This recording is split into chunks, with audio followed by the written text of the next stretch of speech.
Forget what you think you know about warfare. Forget bombs. Forget armies. Today, we're tearing down the modern battlefield to show you the most powerful weapon there is, the one used to conquer nations without ever firing a shot. We're talking about the financial architecture of silent conquest. Let's get one thing straight, right from the start. Money isn't neutral. It's not just a tool for buying things. In the arena of global power, money is a weapon. In fact, it's the weapon. Let that quote really sink in. This isn't some abstract theory we're discussing. This is the playbook, the operating manual for a quiet, clean, and absolutely devastating form of control. And here's the first brutal truth. Forget the flags, the national anthems, the parades, all that noise. If a nation doesn't control its own money, it is not sovereign. Its independence is a fantasy, a puppet show.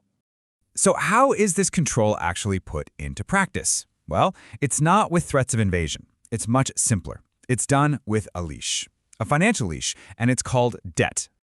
Here's how the trap snaps shut. It always starts with a simple need. A country needs cash. Suddenly, international lenders show up offering so-called help. But this help, it comes with strings attached, conditions they call reforms. Before you know it, the debt is permanent. And the final step? The country is owned. Its autonomy is gone. And this just perfectly illustrates the scam. The sales pitch is always the same. Growth, development, prosperity. But what's the reality for the people living there? It's a gut punch. It's higher prices, gutted schools and hospitals, and a nation that's more dependent than ever. And here's the dirty little secret of the whole operation. Repaying the debt? That's not the goal. No, this system is engineered so the debt never goes away. Old loans are just paid off with new, bigger ones. Why? Because an indebted nation is a predictable nation. It's a controllable one. It's so much more efficient than an occupation. Now, let's zoom out, because this isn't just about picking off one country at a time. This scales up. This is about controlling the entire global game board through an architecture built on one thing. Think of the US dollar not as money, but as the world's financial operating system. All the critical resources, especially oil, are priced in it. Global trade runs on it. If you want to play in the global economy, you have to use it. And if you get locked out of that system, you suffocate. Which brings us to sanctions. The next time you hear a politician talk about imposing sanctions, just translate that in your head to what it really is. Economic warfare. It's a modern-day siege, a financial chokehold designed to starve a country into submission.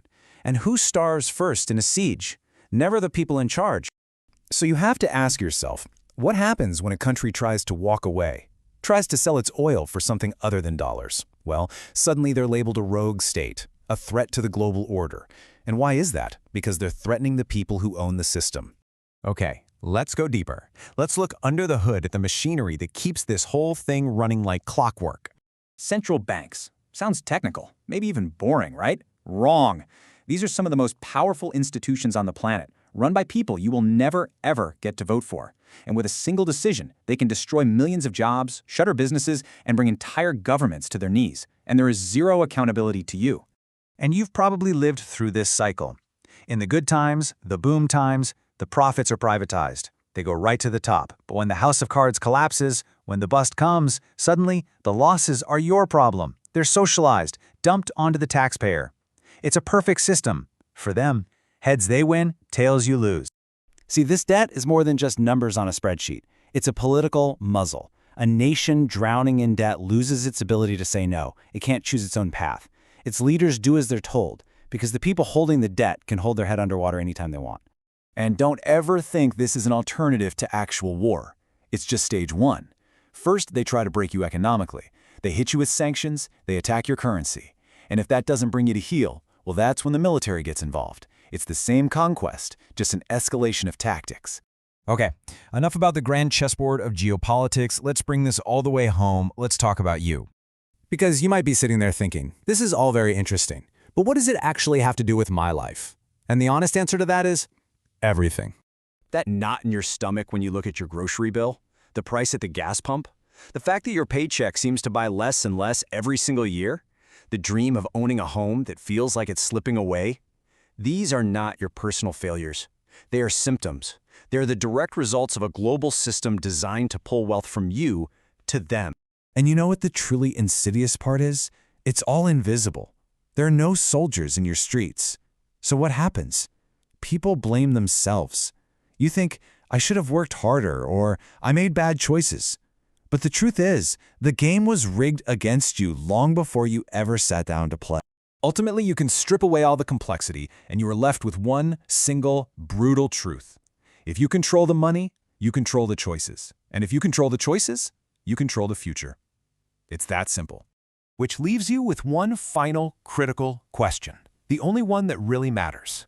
Who controls the money?